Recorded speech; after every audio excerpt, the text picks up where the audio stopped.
പവിത്രം സീരിയലിൻ്റെ latest episode review ആണ് പറയുന്നത്. അങ്ങനെ ഇനി എന്തൊക്കെ തന്നെ വന്നാലും വിക്രമിനെ താൻ വിട്ടുകൊടുക്കില്ല എന്ന് ഉറപ്പിച്ചു തന്നെയായിരിക്കും വേദ മുന്നോട്ട് പോകുന്നത്. എല്ലാ പ്രതിസന്ധികളെയും അവൾ തരണം ചെയ്യുന്നുണ്ട്. അതേസമയം ശ്രീകാന്ത് വേദയുടെ മുറിയിൽ ആരോ ഉണ്ട് എന്ന സംശയം വല്ലാതെ കൂടും. അവൻ ഇടയ്ക്കിടെ മുറിക്കകത്ത് വാതിൽ തുറന്നു പോയിട്ട് ചെവി കൂർപ്പിച്ച് നിൽക്കുകയാണ്, ആരുടെയെങ്കിലും സംസാരം കേൾക്കുന്നുണ്ടോ എന്നറിയാനൊക്കെ വേണ്ടിയിട്ട്. എന്നിട്ട് വേദയെ തട്ടി വിളിക്കും. വിക്രമിനെ ഒളിപ്പിച്ച് വെച്ചുകൊണ്ട് തന്നെ വേദ അവൻ്റെ അടുത്തേക്ക് വരുമ്പോൾ മുറി ഒന്ന് പരിശോധിക്കണമെന്ന് അവൻ വാശി പിടിച്ചു. ഇത് കേട്ട് വേദക്ക് നല്ല അങ്ങ് ദേഷ്യം വരുന്നുണ്ട്. രണ്ടുപേരും അങ്ങോട്ടേക്കങ്ങ് തട്ടിക്കയറി. അങ്ങനെ രണ്ടുപേരും തട്ടിക്കയറി സംസാരിക്കാണ്. ഈ ഒരു ബഹളം കേട്ടുകൊണ്ടായിരിക്കട്ടെ ശങ്കരനാരായണൻ അങ്ങോട്ടേക്ക് വരുന്നത്. അന്നേരം വേദ ചോദിക്കുന്നുണ്ട് തൻ്റെ വീട്ടിൽ എന്തിനാണ് ഇങ്ങനൊരു പരിശോധന എന്ന്. അകത്തിരുന്ന് തന്നെ സംസാരിക്കാൻ വേണ്ടിയിട്ട് അവൾ നോക്കും. ആരെങ്കിലും അകത്തുണ്ടോ എന്ന് ശ്രീകാന്ത് വല്ലാതെ നോക്കുന്ന സമയത്തിൻ്റെ വേദ ദേഷ്യത്തിൽ വാതിലങ്ങ് അടക്കുകയാണ്. ശങ്കരനാരായൺ ഉടനെ തന്നെ ശ്രീകാന്തിനോട് ചോദിച്ചു, ഇവൾ തിരികെ വരാൻ കാരണം നീയാണോ എന്ന്. അവൻ അച്ഛൻ്റെ മുഖത്തേക്ക് നോക്കിയിട്ട് പറയുന്നുണ്ട്, അവൾ വെറുതെ പറയാണച്ചാ, ഈ മുറിയിൽ ആരോ ഉണ്ടെന്ന് എനിക്ക് നല്ല സംശയമുണ്ട്. എന്നെ അകത്തേക്ക് കയറ്റുന്നില്ല. അവൾ എന്തോ ഒളിപ്പിക്കുന്നത് പോലെ എനിക്ക് തോന്നി. ഇടയ്ക്കിടയ്ക്ക് അകത്ത് നിന്ന് വേറൊരു ശബ്ദവും കേൾക്കാമെന്ന് പറയും. ആരാണെന്നറിയാൻ വേണ്ടിയിട്ട് നോക്കിയതാണ് അവൻ എന്ന് പറയുമ്പോൾ ശങ്കരനാരായണൻ പറയുന്നുണ്ട്, ഇതിനകത്ത് വേദ ആരെ ഒളിപ്പിക്കാനാണെന്ന്. അതൊക്കെ നിന്റെ തോന്നലാണ്. വിക്രം തന്നെയായിരിക്കും അവൾ ഒളിപ്പിച്ചു വെച്ചിരിക്കുന്നത് എന്ന് ശ്രീകാന്ത് അങ്ങ് തകർപ്പിച്ച് പറയുന്ന സമയത്തിന് ശങ്കരനാരായണൻ അങ്ങ് ദേഷ്യപ്പെട്ടു. ആവശ്യമില്ലാത്തതൊന്നും പറയരുത് ശ്രീകാന്തേ. വേദയ്ക്ക് വിക്രമിനോട് അത്രമാത്രം അടുപ്പമുണ്ടായിരുന്നുവെങ്കിൽ അവൾ ഒരിക്കലും ഇങ്ങോട്ടേക്ക് തിരിച്ചു വരില്ലായിരുന്നല്ലോ. എന്നിട്ടും അവൾ അവനെ സംരക്ഷിക്കുമെന്ന് നിനക്ക് തോന്നുന്നുണ്ടോ? വെറുതെ അവളെ സംശയിക്കാനൊന്നും നിൽക്കണ്ട. അവളുടെ കാര്യത്തിൽ ഇടപെടുകയോ മുറി പരിശോധിക്കണമെന്ന് പറയോ വേണ്ട. അത്രയും പറഞ്ഞുകൊണ്ട് തന്നെ ശങ്കരനാരായണൻ ദേഷ്യപ്പെട്ട് അവിടെ നിന്നങ്ങ് പോവാണ്. പക്ഷേ ശ്രീകാന്തിന് വല്ലാത്ത ദേഷ്യത്തിൽ ശ്രീകാന്ത് അങ്ങ് മുറിയിലേക്ക് നോക്കി നിൽക്കും. പിന്നീട് ശ്രീകാന്ത് ചന്ദ്രശേഖരനെ വിളിച്ച് തൻ്റെ മനസ്സിലുള്ള സംശയങ്ങളെല്ലാം തന്നെ പങ്കുവെക്കും. അന്നേരം ചന്ദ്രശേഖരൻ പറയുന്നുണ്ട്, നിനക്ക് അങ്ങനെ ഒരു സംശയമുണ്ടെങ്കിൽ അത് സത്യമാണോ എന്നറിയണമല്ലോ. എങ്കിലും നീയോ ആ വീട്ടിലുള്ളവരോ പറഞ്ഞാൽ അവൾ മുറി തുറക്കില്ല. പക്ഷേ നമുക്ക് പോലീസിനെ കൊണ്ടൊന്ന് പരിശോധിപ്പിക്കാമല്ലോ. ഇൻസ്പെക്ടറെ വിളിച്ച് വേദയുടെ മുറി ഒന്ന് പരിശോധിപ്പിക്കാനും സെർച്ച് ചെയ്യാനും പറ. അപ്പോൾ അവിടെ വിക്രമുണ്ടെങ്കിൽ വിക്രം അങ്ങ് കുടുങ്ങിക്കോളും. ശ്രീകാന്ത് ചോദിക്കുന്നുണ്ട്, അവൾക്ക് അത്രക്കുള്ള ധൈര്യമുണ്ടോ എന്ന്. അന്നേരം ചന്ദ്രശേഖരൻ പറയുന്നത്, നീ വിചാരിക്കുന്നത് പോലെയൊന്നുമല്ല വേദയുടെ സ്വഭാവം. അവളൊന്ന് ഉറപ്പിച്ചു കഴിഞ്ഞാൽ അവൾ ഏതറ്റം വരെയും പോവും. വിക്രത്തെ നമ്മൾ അവളിൽ നിന്നും അകറ്റിയതിൻ്റെ പക അവൾക്ക് നിങ്ങളോടുണ്ട്. അതുകൊണ്ട് തന്നെ അവനെ രക്ഷിക്കാൻ അവൾ എന്തും ചെയ്യും. എന്തായാലും സത്യം അറിയണമല്ലോ എന്ന് പറഞ്ഞ് ശ്രീകാന്ത് ഫോണ് കട്ട് ചെയ്തു. വിക്രം അവിടെ ഉണ്ടെങ്കിൽ എങ്ങനെയെങ്കിലും പിടിക്കണമെന്ന് തന്നെ അവൻ ഉറപ്പിച്ചു. ഇതേ സമയം വേദ ഒരു ടെൻഷനുമില്ലാതെ വിക്രമിനെ നോക്കുകയാണ്.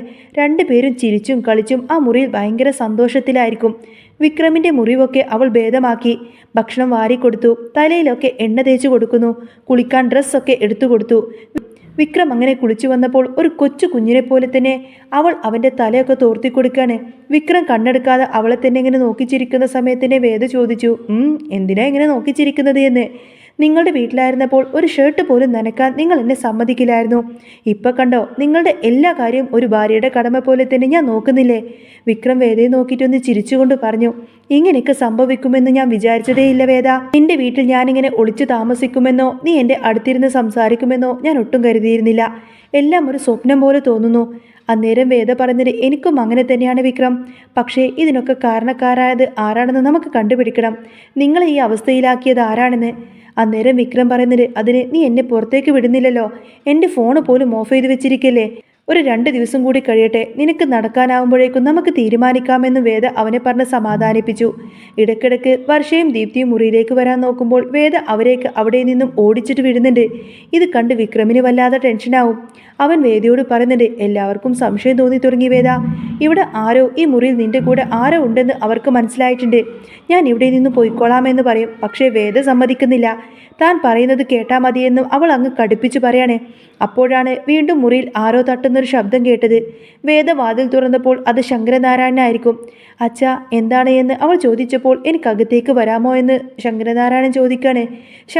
ശങ്കരനാരായണൻ അങ്ങ് മുറിയിലേക്ക് കയറി വന്ന് അലമാരയൊക്കെ പരിശോധിക്കുന്നത് കണ്ട് വേദക്ക് വല്ലാത്ത സങ്കടമായി.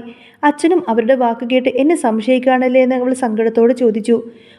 മോളെ, എനിക്ക് മോളെ വിശ്വാസമാണ്. എങ്കിലും ഒരു ഉറപ്പ് വേണ്ടേ? നീ അങ്ങനെയൊന്നും ചെയ്യില്ല എന്ന് അച്ഛൻ അറിയാമെന്ന് പറഞ്ഞ് അദ്ദേഹം അവിടെ നിന്ന് പോയി. ഉടനെ വേദ അങ്ങ് വാതിലടച്ചു. ഇത് കേട്ട് വിക്രം ചിരിച്ചുകൊണ്ട് വന്നു. അച്ഛൻ പറയുന്നത് കേട്ടില്ലേ, എന്നെ നല്ല വിശ്വാസമാണെന്ന്. അച്ഛൻ അറിയില്ലല്ലോ എൻ്റെ ഈ കാഞ്ഞ ബുദ്ധി. വേദ ദേഷ്യത്തിൽ വിക്രമിനെ അങ്ങ് നോക്കിക്കൊണ്ട് തന്നെ പറയുന്നുണ്ട്, നിങ്ങൾ എന്നെ കൂടുതൽ കളിയാക്കാതെ അവിടെ ഇരിക്കാൻ നോക്ക്. അങ്ങനെ പിറ്റേ ദിവസം പോലീസുകാർ വീട്ടിലേക്ക് വന്നു. വേദയുടെ മുറി പരിശോധിക്കാൻ ശങ്കരനാരായണൻ അനുവാദം കൊടുത്തു. പോലീസ് വാതിൽ തട്ടുന്ന ശബ്ദം കേട്ടുകൊണ്ട് തന്നെ വേദ പെട്ടെന്ന് വിക്രമിനെ മുറിയിലെ മുകളിലെ ആ ഒരു സ്റ്റോർ റൂമിലേക്ക് മാറ്റി. പെട്ടെന്ന് വാതിൽ തുറന്ന് പോലീസ് അങ്ങോട്ടേക്ക് നോക്കി. ശ്രീകാന്ത് പറഞ്ഞു പോലീസിനോട് പോലീസ് മുറി ഒന്ന് പരിശോധിക്കണമെന്ന്. വേദ പറയുന്നത് ആയിക്കോട്ടെ പരിശോധിച്ചോളൂ, പക്ഷേ ഇതോടുകൂടെ തന്നെ ഇത് ഇന്നത്തോടെ അവസാനിക്കണമെന്ന് പറയും. ഇനി ആരും തന്നെ എൻ്റെ മുറിയിൽ ഇങ്ങോട്ടേക്ക് വരാൻ പാടില്ല എന്നുകൊണ്ട് തന്നെ കൈ ചൂണ്ടിക്കൊണ്ട് പറഞ്ഞ് അവൾ അങ്ങ് ദേഷ്യപ്പെട്ടാണ്. പോലീസ് അങ്ങനെ വേദയുടെ മുറി മുഴുവൻ അങ്ങ് അരിച്ചു പെറുക്കി. വിക്രം പിടിയിലാവുമോ എന്ന പേടിയിലായിരിക്കട്ടെ വേദ നിൽക്കുന്നത്. അപ്പോഴായിരിക്കും ശ്രീകാന്ത് പറയുന്നത് മുകളിൽ ഒരു സ്റ്റോർ റൂം കൂടിയുണ്ട് എന്ന്. ഈ വാതിൽ തുറന്നാൽ അങ്ങോട്ടേക്ക് പോവാമെന്ന് പറയും. അത് കേട്ടതോടുകൂടെ തന്നെ വേദ ആകങ്ങനെ അമ്പരന്ന് പോവാണ്. പോലീസ് ആ വാതിൽ തുറന്ന് മുകളിലേക്ക് പോയി. വിക്രം അവിടെ പേടിച്ച് വിറച്ച് നിൽക്കുമായിരിക്കും. പക്ഷേ പോലീസ് അങ്ങോട്ടേക്ക് നോക്കിയെങ്കിലും വിക്രമിനെ അവിടെയൊന്നും കാണാൻ കഴിഞ്ഞില്ല. ആരുമില്ല എന്ന് പറഞ്ഞ് പോലീസ് താഴേക്ക് വന്നപ്പോൾ ശ്രീകാന്തിന് നല്ല നിരാശയായിരുന്നു. വേദ ദേഷ്യത്തോടു കൂടെ തന്നെ അവനിങ്ങനെ നോക്കി പേടിപ്പിക്കുന്നുണ്ട്. പോലീസ് പോയ ഉടനെ തന്നെ വേദ ഓടിച്ചെന്ന് വിക്രമിനെ താഴേക്ക് കൊണ്ടുവന്നു. എനിക്ക് ഈ വീട്ടിൽ ഇനിയും നിൽക്കാൻ പറ്റില്ല വേദ, എനിക്ക് എത്രയും പെട്ടെന്ന് തന്നെ പോകണമെന്ന് വിക്രം പറഞ്ഞപ്പോൾ വേദ കരഞ്ഞുകൊണ്ട് പറയുന്നുണ്ട്. വിക്രം പ്ലീസ് വേണ്ട, ഞാൻ പറയുന്നതൊന്ന് കേൾക്ക്. ഞാൻ ഇതെല്ലാം ചെയ്യുന്നത് എനിക്ക് വേണ്ടിയാണോ? നിങ്ങൾക്ക് വേണ്ടിയിട്ടല്ലേ? ഇന്ന് രക്ഷപ്പെട്ടു, പക്ഷേ ഇനിയും ആരെങ്കിലും വന്നു കഴിഞ്ഞാൽ എന്ത് ചെയ്യും? എനിക്കിങ്ങനെ ഒളിച്ചിരിക്കാൻ വയ്യ എന്ന് പറയാണ് വിക്രം. എനിക്ക് ഭ്രാന്ത് പിടിക്കണു എന്നൊക്കെ പറഞ്ഞുകൊണ്ട് തന്നെ വിക്രം അങ്ങ് വിഷമിക്കുക. ഈ മുറിവ് ഭേദമാകുന്നത് വരെയെങ്കിലും നിങ്ങൾ ഇവിടെ എൻ്റെ കൂടെ തന്നെ നിൽക്കണം എന്നൊക്കെ പറഞ്ഞുകൊണ്ട് തന്നെ വേദ അവനെ സമാധാനിപ്പിച്ചു. അപ്പോഴാണ് വേദയുടെ മുറിക്കുള്ളിൽ വിക്രമിൻ്റെ ശബ്ദം ദീപ്തി കേൾക്കുന്നത്. ചേച്ചി എന്ന് വിളിച്ചിട്ട് അവൾ ഇങ്ങനെ വാതിൽ തട്ടി. ഇത് കേട്ട് വിക്രം പറയുന്നുണ്ട് നിന്റെ അനിയത്തിയാണ് വിളിക്കുന്നത് എന്ന്. നമ്മൾ സംസാരിക്കുന്നത് അവൾ കേട്ടിട്ടുണ്ടാവും. അവൾ വിചാരിക്കുന്നത് വരുണിനെ കൊന്നത് ഞാനാണെന്നാണ്. ഞാൻ അവളോട് നേരിട്ട് പറയാം. പക്ഷേ വേദ അവനെ തടഞ്ഞു. വേണ്ട വിക്രം, അവൾ ഒരിക്കലും അത് വിശ്വസിക്കില്ല. ചിലപ്പോൾ അവൾ ഈ കാര്യം എല്ലാവരോടും പറഞ്ഞു കൊടുക്കും. നീ ബാത്റൂമിൽ പോയി ഒളിച്ചിരിക്കുക എന്നൊക്കെ പറഞ്ഞുകൊണ്ട് തന്നെ വേദ അവനെ നിർബന്ധിച്ച് അങ്ങോട്ടേക്ക് മാറ്റി. അങ്ങനെ ദീപ്തി വിളിച്ചത് കൊണ്ട് തന്നെ വേദ വാതിൽ തുറന്നപ്പോൾ ദീപ്തി ചോദിക്കുന്നത് ചേച്ചി ആരോടോ അകത്ത് സംസാരിക്കുന്നത് ഞാൻ കേട്ടല്ലോ എന്ന് പറയും. ചേച്ചി മാത്രമല്ല, ഇവിടെ വേറെ ആരോ ഉണ്ട്. അന്നേരം വേദ പറയുന്നത് അത് ഞാൻ ഫോണിൽ സംസാരിച്ചതാണ് എന്ന്. പക്ഷേ ദീപ്തി അത് വിശ്വസിക്കുന്നില്ല. ഇതിൽ ഫോണിലെ സംസാരമൊന്നുമല്ല, ഞാൻ എൻ്റെ ചെവി കൊണ്ട് കേട്ടതാണ്. വിക്രം ചേട്ടൻ്റെ ശബ്ദം പോലെ എനിക്ക് തോന്നി. സത്യം പറ ചേച്ചി, ഇവിടെ എന്താ നടക്കുന്നത്? ഇനി ദീപ്തിയോട് സത്യം മറച്ചു വെച്ചിട്ട് കാര്യമില്ല എന്ന് വേദക്കും തോന്നി. അവൾ ദീപ്തിയെ അകത്തേക്ക് പിടിച്ചു കയറ്റിയിട്ട് അങ്ങ് പറയുന്നുണ്ട് നീ ഇവിടെ ഇരിക്ക്. എന്നിട്ട് വിക്രമിനെ അവളുടെ മുന്നിലേക്ക് അങ്ങ് കൊണ്ടുവന്ന് നിർത്തി. ദീപ്തി വിക്രമിനെ കണ്ടപ്പോൾ ആകങ്ങനെ ഞെട്ടിത്തെറിച്ചു പോവാണ്. അവൾ വേഗം തന്നെ കട്ടിൽ നിന്നങ്ങ് ചാടി എഴുന്നേറ്റു. വേദ പറയുന്നുണ്ട് നീ ഇരിക്കുമോളെ, നിന്നോട് ഇനി ഒന്നും മറച്ചു വെക്കുന്നില്ല. നിന്റെ എല്ലാ തെറ്റിദ്ധാരണയും ഇന്നത്തോടെ മാറണം. വിക്രമാണ് വരുണിനെ കൊന്നത് എന്ന് നീ വിചാരിക്കുന്നുണ്ടെങ്കിൽ അത് തെറ്റാണ്. വിക്രം പറയുന്നുണ്ട് ദീപ്തി, ഞാൻ ഒരിക്കലും വരുണിനോട് അങ്ങനെയൊന്നും ചെയ്യില്ല. നിങ്ങൾ രണ്ടുപേരും സന്തോഷമായി ജീവിക്കണമെന്ന് ഏറ്റവും കൂടുതൽ ആഗ്രഹിച്ചത് ഞാനും വേദയുമാണ്. ഇതിൻ്റെ പിന്നിൽ വലിയൊരു ചതി നടന്നിട്ടുണ്ട്. വരുണിനെ കുത്തിയ ആള് മാസ്ക് വെച്ചിട്ടുണ്ടായിരുന്നു. ആരോ എൻ്റെ പേര് വിളിച്ചു പറഞ്ഞു. അങ്ങനെയാണ് എല്ലാവരും ഞാനാണ് കൊന്നത് എന്ന് വിശ്വസിച്ചത്. ദീപ്തിക്കാണെങ്കിൽ ഇതൊന്നും തന്നെ വിശ്വസിക്കാനാവാതെ നിൽക്കുന്ന സമയത്ത് വേദ പറഞ്ഞു വിക്രം നിരപരാധിയാണെന്ന്. വരുണിൻ്റെ അച്ഛൻ വിക്രമിനെ കൊല്ലാൻ വേണ്ടി നടക്കുകയാണ്. മരിക്കാൻ പോയ അവസ്ഥയിൽ നിന്നാണ് ഞാൻ വിക്രമിനെ രക്ഷിച്ചുകൊണ്ട് വന്നത്. വരുണിൻ്റെ അച്ഛൻ വാസവൻ വിക്രമിനെ വെടിവെച്ചതാണ്. ആ മുറിവാണ് ഇവനുള്ളത്. യഥാർത്ഥ പ്രതിയെ കണ്ടെത്തും വരെ വിക്രം ഇവിടെ തന്നെ ഒളിച്ചു താമസിച്ചേ പറ്റൂ. ഇത് കേട്ടിട്ട് ദീപ്തിക്ക് സത്യം മനസ്സിലായി. താൻ ആരോടും പറയില്ല എന്നും എല്ലാം ശരിയാവും വരെ വിക്രം ഇവിടെ സുരക്ഷിതനാണെന്നും പറഞ്ഞ് അവൾ അവിടെ നിന്നും പോവാൻ നോക്കുകയാണ്. വരുണിൻ്റെ അച്ഛനോട് താൻ സംസാരിക്കാമെന്നും പറയുന്നിട്ടോ ദീപ്തി. അങ്ങനെയായിരിക്കും ദീപ്തി അവിടെ നിന്നും പോകുന്നത്. എന്നാൽ വിക്രമിനെ കിട്ടാത്ത ദേഷ്യത്തിൽ വാസവനാണെങ്കിൽ വലിയ വിഷമത്തിലായിരിക്കും. ശ്രീകാന്ത് ചന്ദ്രശേഖരനോട് പറഞ്ഞു അവൻ എവിടെ പോയി ഒളിച്ചാലും അവനെ ഉടനെ തന്നെ കണ്ടുപിടിക്കണമെന്ന്. വേദയുടെ അഹങ്കാരം അങ്ങ് തീർത്തു കൊടുക്കണം. ചന്ദ്രശേഖരൻ പറയുന്നുണ്ട് ഇനി ഒരു വഴിയേ ഉള്ളൂ. വാസവനെ വിട്ടിട്ട് വിക്രമിൻ്റെ വീട്ടുകാരെ അങ്ങ് തല്ലിക്കണം. അപ്പോൾ പിന്നെ വിക്രം പ്രതികാരം ചെയ്യാൻ വേണ്ടിയിട്ട് പുറത്തിറങ്ങിക്കോളും. അങ്ങനെ അന്ന് വാസവൻ്റെ കൈകൊണ്ട് തന്നെ അവൻ അങ്ങ് മരിക്കട്ടെ എന്ന് പറയും. ശ്രീകാന്ത് ഉടനെ തന്നെ വാസവനെ വിളിച്ചു പറഞ്ഞു അവനെ പുറത്തിറക്കണമെങ്കിൽ അവൻ്റെ വീട്ടുകാരെ തൊടണം. അവർക്ക് നോവുന്നത് അവന് സഹിക്കില്ല. വാസവൻ ദേഷ്യത്തിൽ തന്നെ പറയുന്നുണ്ട് ഇനി ശുദ്ധികലശം നടത്താം. വാസവനും ഗുണ്ടകളും വിക്രമിൻ്റെ വീട്ടിലേക്കെത്തി. കമലമ്മയും ആഷ്നയും മറ്റുള്ളവരെല്ലാം ഭീഷണിപ്പെടുത്തി. വിക്രമിനെ കിട്ടിയില്ലെങ്കിൽ വിക്രമിനെ കയ്യിൽ കിട്ടിയാൽ കൊന്നു കളയുമെന്നും പറഞ്ഞ് അവൻ കമലമ്മയെ വല്ലാതെ അങ്ങ് ഉപദ്രവിച്ചു. കമലമ്മയുടെ കഴുത്തിനങ്ങ് പിടിക്കുകയും എല്ലാവരെയും തല്ലുകയും ചെയ്തു. ഇതൊക്കെ കണ്ട കമലത്തിന് വല്ലാത്ത സങ്കടമാവുന്നുണ്ട്. അമ്മയെ തൊട്ടാൽ വിക്രം ഉടനെ തന്നെ വരുമെന്നൊക്കെ പറഞ്ഞ് അവരവിടെ നിന്നും പോയി. കമലമ്മ അതോടുകൂടി തന്നെ ബോധം കെട്ട് വീഴാണ്. അതോടുകൂടി എല്ലാവരും അവരെ ഹോസ്പിറ്റലിലേക്ക് എത്തിച്ചു. ശ്രീജ ഉടനെ തന്നെ വേദയെ വിളിച്ച് കാര്യങ്ങളൊക്കെ പറയാണ്. ഇത് കേട്ട് വേദ ആകെ പേടിച്ചു പോയി. വിക്രമിനോട് താൻ ഇത് എങ്ങനെ പറയുമെന്നായിരുന്നു വേദയുടെ പേടി. അമ്മയ്ക്കിപ്പോൾ എങ്ങനെയുണ്ടെന്ന് അവൾ ചോദിച്ചു. ഹോസ്പിറ്റലിൽ കൊണ്ടുപോയി എന്നും വാസവൻ ഒരുപാട് ഉപദ്രവിച്ചു എന്നും ശ്രീജ സങ്കടത്തോടെ പറയാണ്.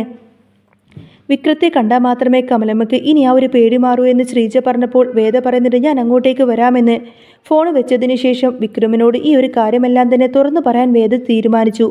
വേദയുടെ മുഖം കണ്ടുകൊണ്ട് തന്നെ വിക്രം ചോദിക്കുന്നുണ്ട്, എന്താ വേദ, നിനക്ക് എന്താ പറ്റിയത്? അന്നേരം അമ്മ ഹോസ്പിറ്റലാണെന്ന് പറഞ്ഞപ്പോഴേക്കും വിക്രം ആകെ ഞെട്ടിപ്പോയി. എനിക്കമ്മയെ ഇപ്പം തന്നെ കാണണമെന്നൊക്കെ പറഞ്ഞ് അവൻ നേരെ മുകളിലേക്ക് അങ്ങ് ചാടി താഴേക്ക് ഇറങ്ങാണ്. ആരും കാണാതെ വേദ അവനെ കാറിൽ കയറ്റി ഹോസ്പിറ്റലിലേക്ക് കൊണ്ടുപോയി. ആരും തിരിച്ചറിയാതിരിക്കാൻ വേണ്ടിയിട്ട് ടവൽ കൊണ്ട് തലയും മുഖമൊക്കെ മൂടാൻ വേണ്ടിയിട്ട് അവൾ അവനോട് പറഞ്ഞിരുന്നു. ഹോസ്പിറ്റലിലേക്ക് എത്തിയപ്പോൾ വേദ കമലമ്മേൻ്റെ അടുത്തേക്ക് ഓടിപ്പോയി. വിനായകനും നന്ദിനിയൊക്കെ അവിടെ ഉണ്ടായിരുന്നു. വാസവൻ വന്ന് അമ്മയെ ഉപദ്രവിച്ച കാര്യമെല്ലാം തന്നെ അവർ പറഞ്ഞു. വിക്രം മാറി നിന്ന് ഇതെല്ലാം തന്നെ കേട്ടിട്ട് ഭയങ്കര ദേഷ്യത്തിലും വിഷമത്തിലുമായിരിക്കും. വേദ നന്ദിനിയോടും വിനായകനോടും ഡ്രസ്സും മറ്റും എടുക്കാൻ വീട്ടിലേക്ക് പോകാൻ പറഞ്ഞു. എന്നാൽ അവൾ അവരെ അവിടെ നിന്ന് മാറ്റാൻ നോക്കുകയാണെന്ന് നന്ദിനിക്ക് മനസ്സിലായിരുന്നു.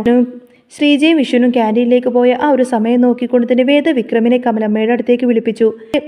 കമലമ്മ കരഞ്ഞുകൊണ്ട് വേദയോട് വിക്രമിനെ കുറിച്ച് ചോദിച്ചപ്പോൾ വിക്രം മാസ്ക് മാറ്റി കമലമ്മയുടെ മുന്നിലേക്കെത്തി. അമ്മയെന്ന് വിളിച്ചുകൊണ്ട് തന്നെ വിക്രം അവരെ അങ്ങ് കെട്ടിപ്പിടിച്ചു. എനിക്കൊന്നുമില്ല അമ്മേ, ഞാൻ വേദയുടെ വീട്ടിലായിരുന്നു എന്ന് അവൻ പറഞ്ഞപ്പോൾ കമലമ്മ ശരിക്കും അങ്ങ് അത്ഭുതപ്പെട്ടു. സുധാകരൻ മാഷും കമലമ്മയും വിക്രമിനെ കണ്ട ആ ഒരു സന്തോഷത്തിലായിരിക്കും. വേദ എങ്ങനെയാണ് അവനെ ഇത്രയും നാൾ അവിടെ ഒളിപ്പിച്ചത് എന്ന് അവർ ചോദിക്കുകയാണ്. മുറിയോട് ചേർന്ന് ഒരു വാതിലുണ്ട് എന്നും ആരെങ്കിലും വന്നാൽ മുകളിലേക്ക് പോകുമെന്നും വേദ വിശദീകരിച്ചു. ആരെങ്കിലും കാണുന്നതിന് മുൻപ് പോകണമെന്ന് വേദ പറഞ്ഞ് അവനെ വേഗം തന്നെ അവിടെ നിന്നും കൊണ്ടുപോവാണ്. വേദ വിക്രമിനെ നന്നായി നോക്കുന്നുണ്ട് എന്ന് അവർക്ക് അതോടെ മനസ്സിലായി. വീട്ടിലേക്ക് തിരിച്ചെത്തിയപ്പോൾ ദീപ്തി അവിടെ ഉണ്ടായിരുന്നു. വിക്രമിൻ്റെ അമ്മയെ ഉപദ്രവിച്ച കാര്യം കേട്ട് അവളും വല്ലാതെ വിഷമിച്ചു. പക്ഷേ വിക്രം പ്രതികാരം ചെയ്യാൻ പോകുമോ എന്നതായിരുന്നു വേദയുടെ പേടി. വിക്രം ദേഷ്യം കടിച്ചമർത്തി അവിടെ തന്നെ ഇരുന്നു. ദീപ്തി ഉടനെ വരുണിൻ്റെ അച്ഛനെ കാണാൻ പോയി.